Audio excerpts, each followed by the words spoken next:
ago, I happened to be doing a rally with a dear friend of mine who's an editor of a magazine and a public speaker and a writer of books and quite a well-known figure in the Christian world, Jim Wallace. And we were doing a rally, a series of rallies around the country.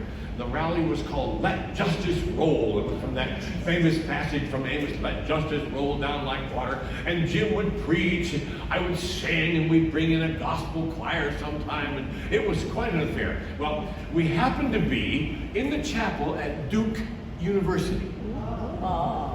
If you know anything about that chapel, it's a cathedral kind of space with a reverberation time of about 6 months.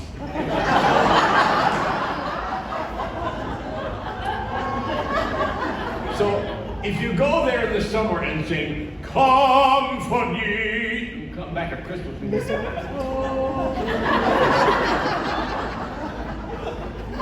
good way to check your progress over time.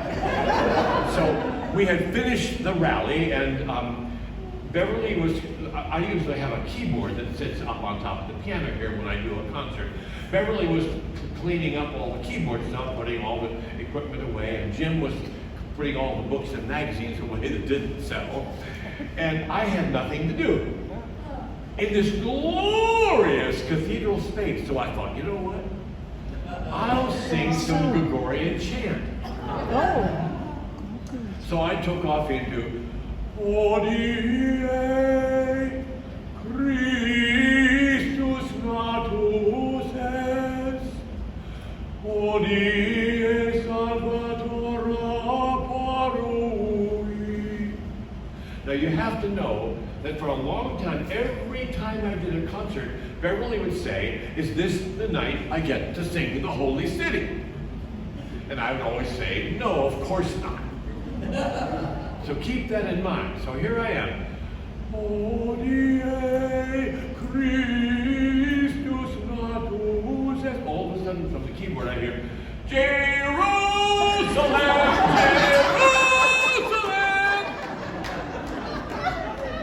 So I did what I had been trained to. I sang a little louder. Hodie Jerusalem, Hodie Jerusalem. So the sound is echoing all over this, vast cathedral space, around and around and around. Well then, Jim, who's never been a singer, who sang once in a high school production of West Side Story, broke in with Maria, I just met a girl, Hodie Jerusalem, Maria, Hodie Jerusalem, Maria. And all the sound, we sang ourselves into oblivion. We were laughing, singing, carrying on, acting so weird. So we finally finished all of our packing up, and we're walking to the door of the chapel. And Jim opens the door, and there's a student standing there. Was that you guys in there? And Jim said, yeah. He said, oh, Lord have mercy. It sounded like monks on speed.